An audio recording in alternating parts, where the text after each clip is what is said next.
Morning, नमस्ते, welcome back to our classes Biogyan. मैं अमरेंद्र कुमार आप सभी का एक बार पुनः बायोज्ञान क्लासेस के अंदर स्वागत करता हूं। मैंने कंट्रोल एंड कोऑर्डिनेशन को पार्ट 1 में पढ़ाया, पार्ट 2 में पढ़ाया। पार्ट 1 में मैंने आपके लिए न्यूरॉन पे पूरी चर्चा करी, पार्ट 2 में मैंने ह्यूमन नर्वस सिस्टम पे पूरी चर्चा करी और अब मैं हाजिर हूं आपके सामने control and coordination part 3 plant hormone को लेकर, पादप हार्मोन को लेकर। पादप हार्मोन को हम लोग इस क्लास के अंदर पढ़ेंगे। दरअसल ये जो हार्मोन शब्द है इसको सबसे पहले प्रयोग में लाने का काम किया, इसको सबसे पहले इसकी जो कहीं पे इसका जो उपयोग करने का काम किया वो एक वैज्ञानिक थे अर्नेस्ट स्टार्लिंग। ठीक है, 1905 में इन्होंने इस शब्द का प्रयोग किया।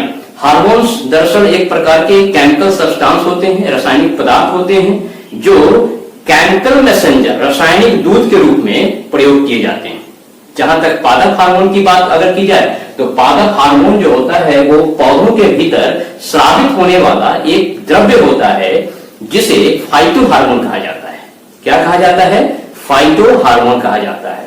और ये जो हार्मोन होते हैं पौधों के भीतर ये जो हार्मोन होते हैं ये ट्रांसलोकेशन प्रोसेस के द्वारा पौधों के एक हिस्से से दूसरे हिस्से तक जाने का कार्य करते हैं। ट्रांसलोकेशन प्रोसेस क्या होता है?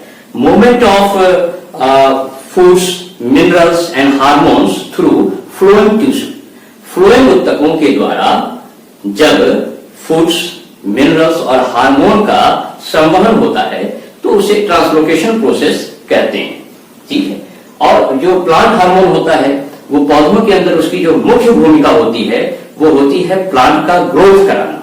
जी हाँ, ग्रोथ को रेगुलेट करने का काम करते हैं। अब ये ग्रोथ को रेगुलेट करने का काम करते हैं तो या तो ये ग्रोथ को बढ़ाएंगे या फिर ग्रोथ को रोकेंगे, तो ये दोनों काम करेंगे।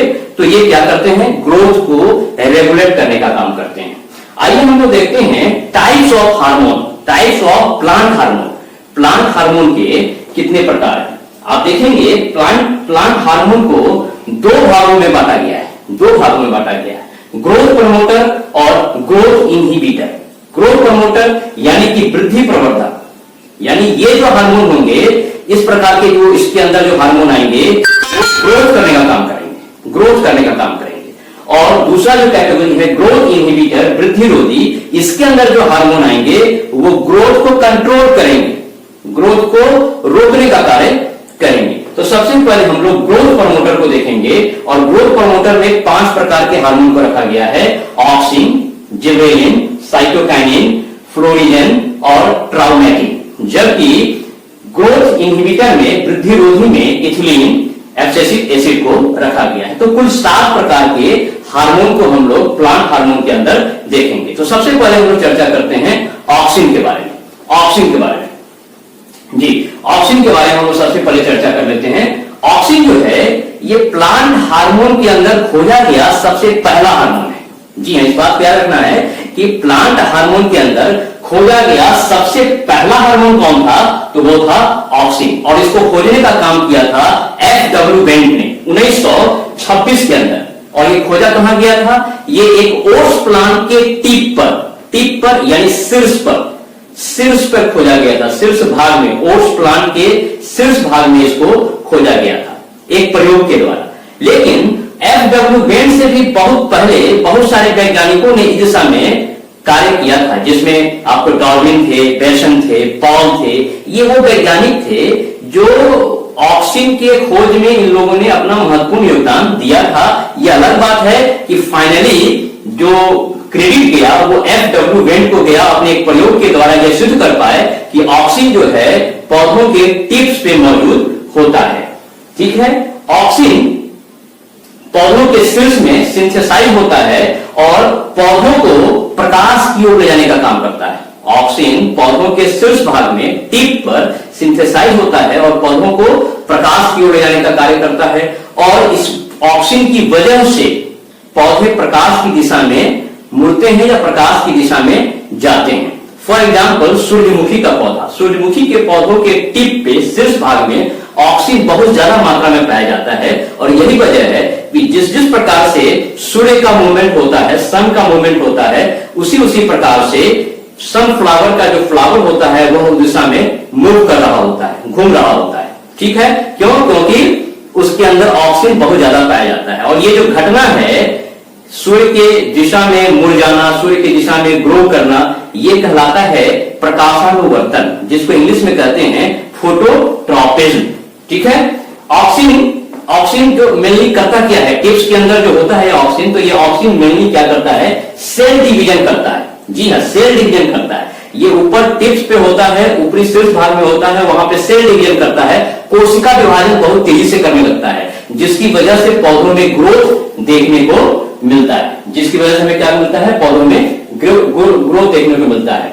नेचुरल रूप में जो पाया जाने वाला ऑक्सीजन है वो है indole 3 acetic acid, IAA, indole 3 acetic acid. ये एक नेचुरल ऑक्सीजन है जो हमें पौधों में देखने को मिलता है। लेकिन कुछ सिंथेसाइज्ड ऑक्सीजन भी होते हैं, जिसमें आप IBA देख रहे हैं, indole butyric acid, naphthalene acetic acid 2,4-D, dichlorophenoxy acetic acid 2,4-D। ये एक बहुत ही पॉपुलर ऑक्सीजन है। इसका क्या प्रयोग है हम लोग इसको आगे देखेंगे। तो ये आप देख रहे हैं ऑक्सीजन और क्या करता है, ऑक्सीजन एपिकल बर्ड को प्रमोट करता है। एपिकल बर्ड को आप यहां देखेंगे, एपिकल बर्ड को प्रमोट करता है।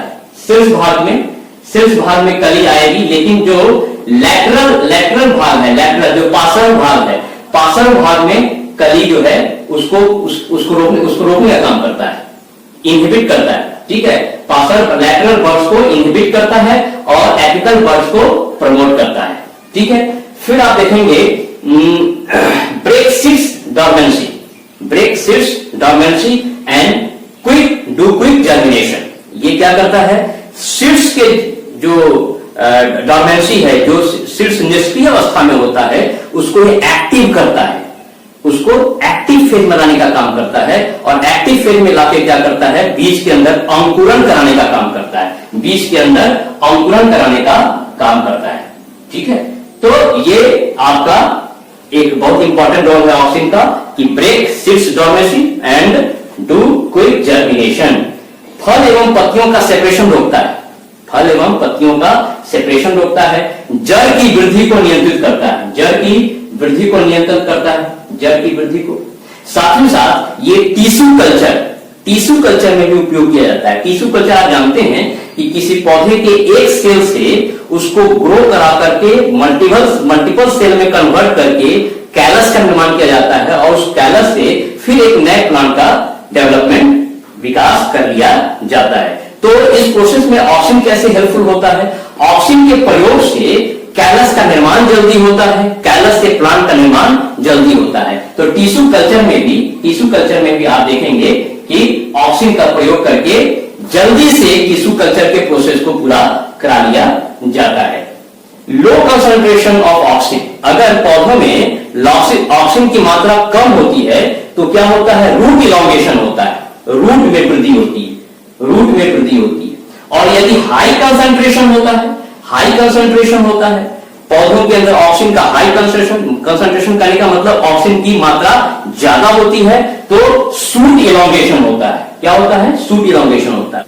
इसके अलावा ऑक्सीजन का प्रयोग खरपतवारनाशी वीडिसाइड के रूप में भी होता है। खेतों में सामान्यतः 2,4-D का छिड़काव किया जाता है, जो कि एक सिंथेसाइज्ड ऑक्सीजन है। इसका छिड़काव किया जाता है और फसल के बीच में जो वीड्स और हर्ब्स उगाते हैं उनको ये नष्ट करने का काम करता है। तो खरपतवारनाशी के रूप में भी आप देखेंगे ऑक्सीजन का प्रयोग होता है। पौधों की ग्रोथ को मापने के लिए एक मीटर होता है जिसे ऑक्सीनोमीटर कहते हैं। और बिना पॉलिनेशन के बनने वाले फल जैसे सेब, केला, अंगूर, इन सबको बड़ा करने में भी ऑक्सीजन महत्वपूर्ण भूमिका निभाता है, इंपॉर्टेंट रोल प्ले करता है। तो इस प्रकार आप देखें कि ऑक्सीजन को हम लोगों ने देख लिया। अब हम बात करेंगे जिबरेलिन की। तो इससे पहले आप इसको राइट डाउन कर लें या इसका आप स्क्रीनशॉट ले लें। तो अब हम लोग चर्चा करते हैं जिबरेलिन पे। अब हम लोग डिस्कस कर लेते हैं जिबरेलिन को। ये भी एक ग्रोथ प्रमोटर हार्मोन है। जिब्रेलिन को सबसे पहले जापान के एक वैज्ञानिक हुए कुरोसावा, इन्होंने 1926 के अंदर जिब्रेला फुजिकोराई नाम के फंजाई के अंदर इस हार्मोन को देखने का काम किया था। हालांकि वो बता नहीं पाए थे कि एग्जैक्ट ये है क्या। ये हुआ ये था उस वक्त जापान के अंदर राइस प्लांट, चावल के पौधों के अंदर एक बीमारी हो रही थी जिसका नाम था बकाने डिजीज, और वो बकाने डिजीज हो रहा था जिब्रेला फुजिकोराई नाम के फंजाई के कारण। इसमें हो ये रहा था कि राइस प्लांट, चावल के पौधे 10 से 12 फुट लंबे तो हो जा रहे थे, लेकिन उसमें दाने नहीं आ रहे थे, जिससे कि राइस का जो प्रोडक्शन है वो लो हो जा रहा था, राइस का प्रोडक्शन बाधित हो रहा था। ये आप देख लीजिए, राइस के प्लांट 10 से 12 फुट लंबे हो जा रहे थे, लेकिन उसके अंदर दाने नहीं आ पा रहे थे, दाने नहीं आ पा रहे थे।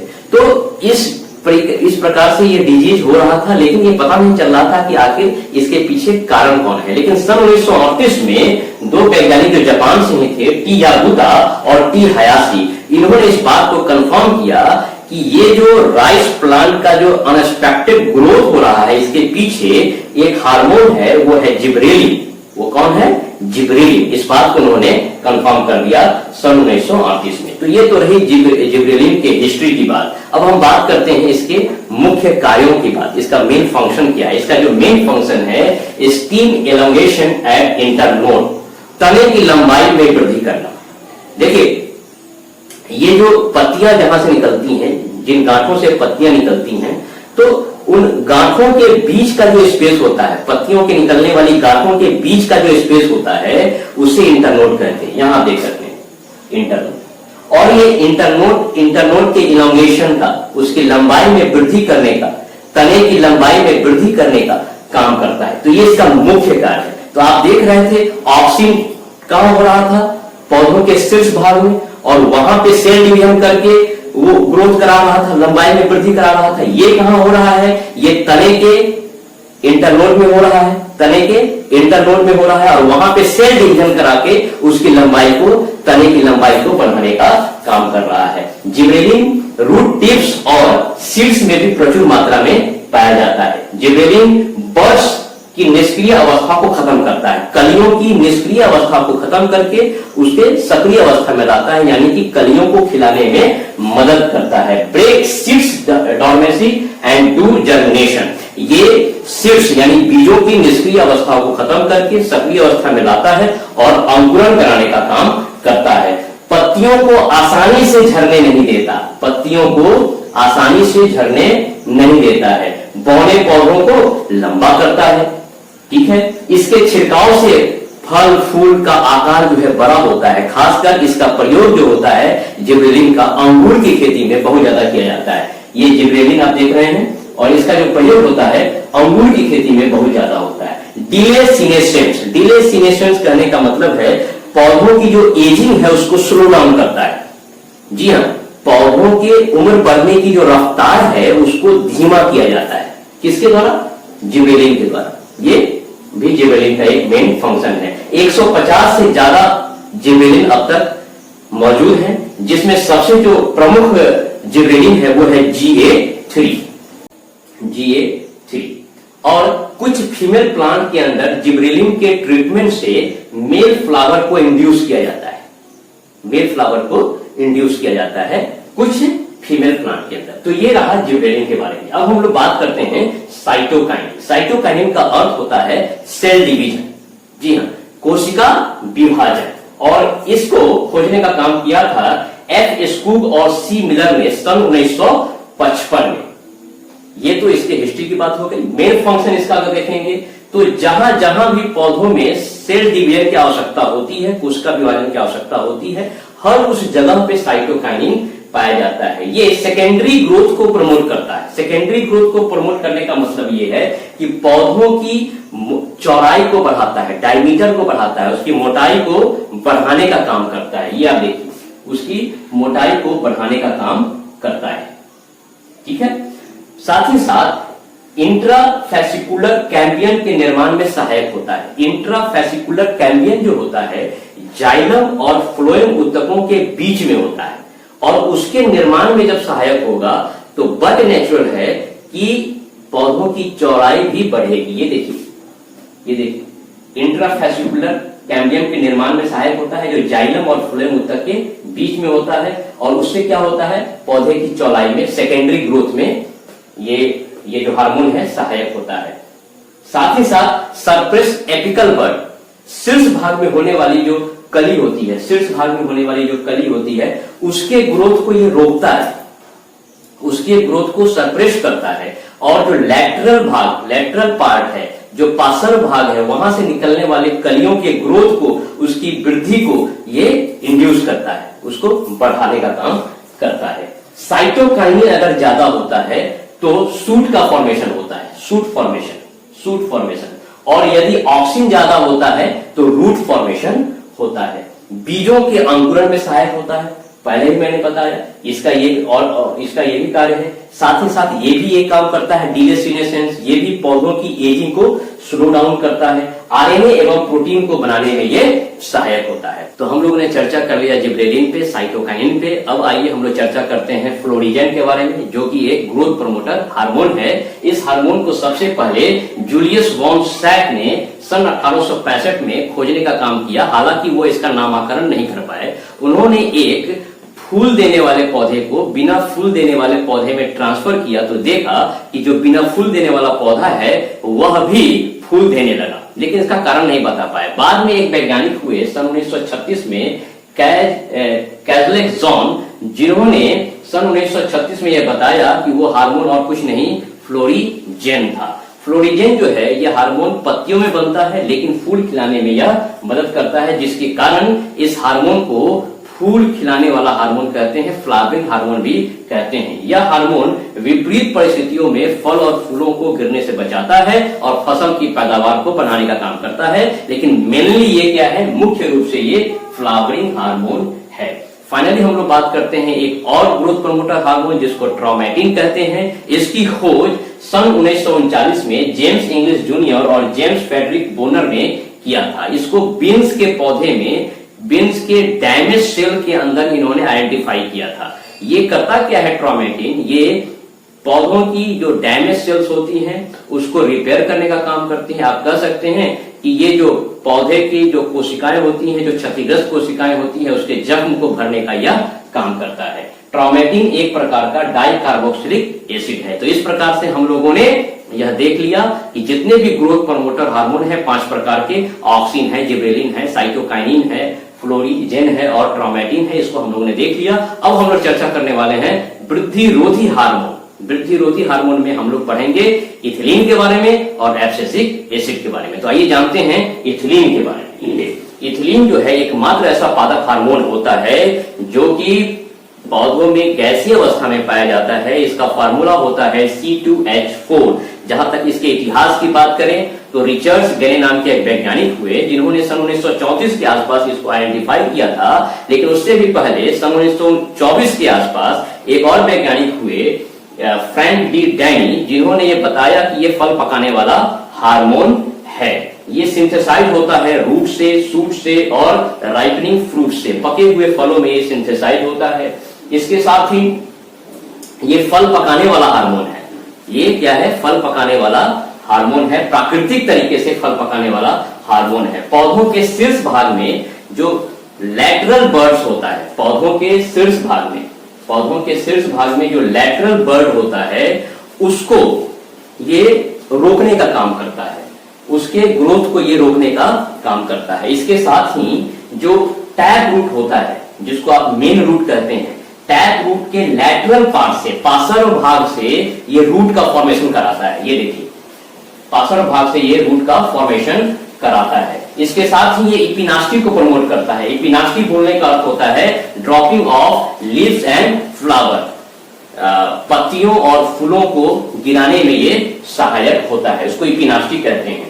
इथिलीन पत्तियों में एब्सेशन लेयर बनाता है। ये एक्चुअली होता कैसा है, ये देखिए, इथिलीन क्या करता है, पत्तियों में एक एब्सेशन लेयर बना लेता है, जिससे पत्तियां फॉल ऑफ हो जाती हैं, पत्तियां गिर जाती हैं।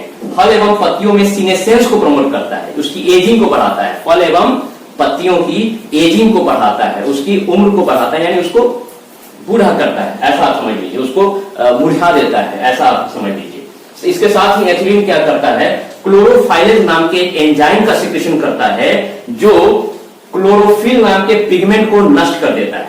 ये क्लोरोफाइलेज क्या करता है, जो क्लोरोफिल पिगमेंट होता है, हरित लवक जो होता है, उसको ये नष्ट कर देता है, जिससे फल का रंग जो है पीला या नारंगी हो जाता है। ये पौधों की वृद्धि, अंकुरण और कोशिका विभाजन को पूरी तरीके से रोक देता है, जिसकी वजह से आप समझ सकते हैं पौधों की वृद्धि रुक जाती है, ग्रोथ रुक जाता है। प्राकृतिक रूप से फल को पकाने के लिए तो एथिलीन का प्रयोग किया जाता है, लेकिन बड़ी संख्या में फल को पकाने के लिए कृत्रिम रूप से एसिटिलीन गैस का प्रयोग किया जाता है। जी हाँ, एसिटिलीन गैस का प्रयोग किया जाता है। अब आप सोच रहे होंगे कि आपने तो सुना है कार्बाइड से फल पकाया जाता है। बिल्कुल आपने भी सही सुना है। होता यह है कि कैल्शियम कार्बाइड को फल के बीच में रखा जाता है और पानी के छींटे मारे जाते हैं। तो कैल्शियम कार्बाइड और पानी आपस में, वाटर आपस में अभिक्रिया करके कैल्शियम हाइड्रोक्साइड और एसिटिलीन गैस बनाता है। ये देखिए, जब कैल्शियम कार्बाइड वाटर के साथ अभिक्रिया करता है, रिएक्शन करता है, तो क्या बनाता है, कैल्शियम हाइड्रोक्साइड और एसिटिलीन गैस बनता है। तो यहां बनता एसिटिलीन गैस ही है जो उस फल को पकाने का काम करता है। तो कृत्रिम रूप से फल पकाने का काम कौन करता है, एसिटिलीन गैस करता है, जिसका कि आप देख रहे हैं क्या फॉर्मूला होता है, C2H2 होता है इसका फॉर्मूला। जहां तक एथिलीन गैस के प्रोडक्शन की बात करें फैक्ट्री के अंदर, तो फैक्ट्री के अंदर इसका प्रोडक्शन जो है, एक सब्सटेंस होता है एथाफोन। एथाफोन की सहायता से इथिलीन गैस बनाया जाता है फैक्ट्री के अंदर। एथाफोन का अगर आप केमिकल नेम जानना चाहेंगे तो आप उसको कह सकते हैं 2-क्लोरोइथाइल फास्फोरिक एसिड, एथाफोन। तो ये ओवरऑल एक आपने देखा, एक ब्रीफ नॉलेज आपने देखा एथिलीन के बारे में। अब हम लोग बात करते हैं एब्सिसिक एसिड के बारे में।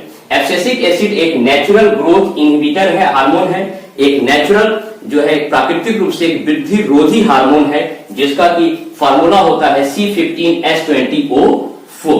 जहां तक इसके इतिहास की बात करेंगे हम, तो आप देखेंगे एब्सिसिक एसिड जो है क्रैंस और एडिक्वेट नाम के एक वैज्ञानिक ने सबसे पहले इस हार्मोन को खोजा। कैसे खोजा, इन्होंने कॉटन बॉल के फॉल ऑफ को, जब कॉटन बॉल, रुई का जो बॉल होता है, जब वो गिर रहा होता है, तो उसका अध्ययन करने के बाद उन्होंने इसमें पाया कि इसके जो पीछे वजह है वो है एब्सिसिक एसिड। ये कहां पे सिंथेसाइज होता है, ये सिंथेसाइज होता है रूट में, फ्रूट में, सीड्स में और पत्तियों में ये सिंथेसाइज होता है और सेपरेशन को बढ़ावा देता है, सेपरेशन को बढ़ावा देता है। ठीक है, इसके वजह से, एब्सिसिक एसिड के वजह से माइटोसिस की प्रक्रिया रुक जाती है। माइटोसिस की प्रक्रिया रुक जाती है अर्थात सेल डिवीजन रुक जाता है, और जब सेल डिवीजन रुक जाता है तो सेकेंडरी ग्रोथ कहते हैं, जो पौधों की चौड़ाई और मोटाई बढ़ाने में सहायक होता है। तो जब माइटोसिस रुक जाता है, सेल डिवीजन रुक जाता है, तो पौधों की सेकेंडरी ग्रोथ रुक जाती है, जिससे पौधे मोटे नहीं होते हैं,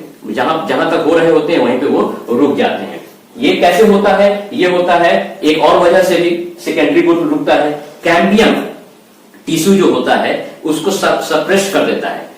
एब्सिसिक एसिड कैम्बियम टिश्यू को सप्रेस कर देता है। जो कैम्बियम टिश्यू कहां होता है, ये होता है जाइलम टिश्यू और फ्लोएम टिश्यू के बीच में। उसको सप्रेस करने से भी सेकेंडरी ग्रोथ पौधों का रुक जाता है, अर्थात पौधों की मोटाई जो है वो जहां होती है वहीं पे रुक जाती है, वो आगे नहीं बढ़ पाती है।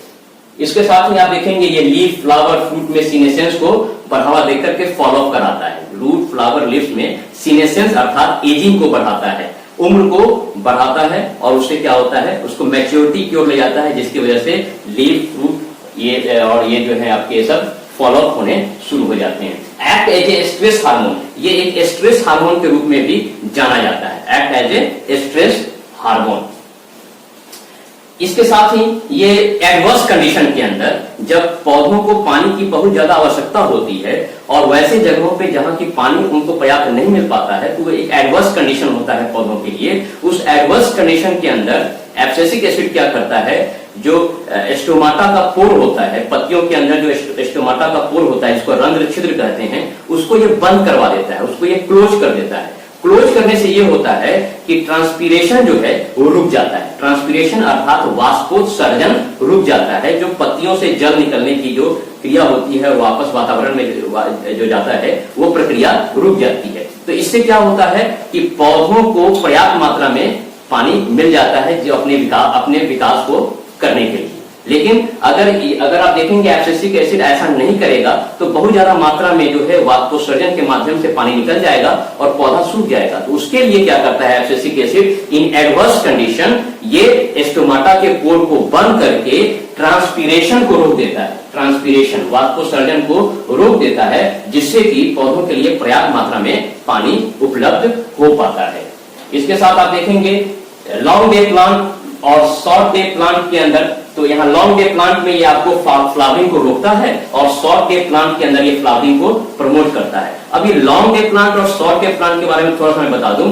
लॉन्ग डे प्लांट उस प्लांट को कहते हैं जिसके लिए सूर्य का प्रकाश लंबे समय तक चाहिए, एक लंबी अवधि तक चाहिए होता है, एक लंबी अवधि तक चाहिए होता है सूर्य का प्रकाश, उसको हम लोग कहते हैं लॉन्ग डे प्लांट। और जिसको एक कम अवधि के लिए सूर्य का प्रकाश चाहिए होता है उसको हम लोग कहते हैं शॉर्ट डे प्लांट। तो लॉन्ग डे प्लांट में आप जैसे कि आप स्पिनच को जान सकते हैं, पालक, रेडिश, पोटैटो, ये सब लॉन्ग डे प्लांट के एग्जांपल है। तो इसमें ये फ्लावरिंग को रोकता है। और शॉर्ट डे प्लांट जैसे कि राइस, ओनियन, सोयाबीन, इसके अंदर ये क्या करता है फ्लावरिंग को प्रमोट करता है, उसको बढ़ाता है। तो यहां आपने देखा कि हम लोगों ने वृद्धि रोधी के अंदर इथिलीन को देखा, एब्सिसिक एसिड को देखा, और इस प्रकार हम लोगों ने पूरे पादप हार्मोन को कवर कर लिया। पादप हार्मोन के अंदर जो हमने देखा एक वृद्धि प्रवर्धक थे, उसके अंदर 5 हार्मोन हम लोगों ने पढ़ा, वृद्धि रोधी के अंदर हम लोगों ने आपको 2 हार्मोन पढ़ा, कुल हम लोगों ने 7 हार्मोन को पढ़ लिया। और यहाँ पे पादप हार्मोन चैप्टर खत्म होता है। कंट्रोल एंड कोऑर्डिनेशन के अंदर हम लोगों ने पादप हार्मोन को पढ़ लिया है। अब मैं आपके सामने आपके लिए अगला वीडियो लेके आने वाला हूं कंट्रोल एंड कोऑर्डिनेशन के अंदर एनिमल हार्मोन्स। तो एनिमल हार्मोन्स को हम लोग पार्ट 4 के अंदर पढ़ेंगे। और इससे जो पहले मैंने जितने भी कंट्रोल एंड कोऑर्डिनेशन के पार्ट 1, पार्ट 2 वीडियो बनाए हैं, इस वीडियो के डिस्क्रिप्शन में उसके सारे लिंक दे दिए गए हैं। यदि आपने उसको अब तक नहीं देखा है तो आप उसको जाकर अवश्य देखें और इंतजार करें हमारे नेक्स्ट वीडियो का, जो मैं आपके लिए लेके आने वाला हूं कंट्रोल एंड कोऑर्डिनेशन पार्ट 4, जिसके अंदर हम लोग चर्चा करेंगे एनिमल हार्मोन्स के बारे में। तो तब तक के लिए आप लोग एंजॉय कीजिए, मस्ती कीजिए और खूब अच्छे से इस पादप हार्मोन का अध्ययन कीजिए। धन्यवाद।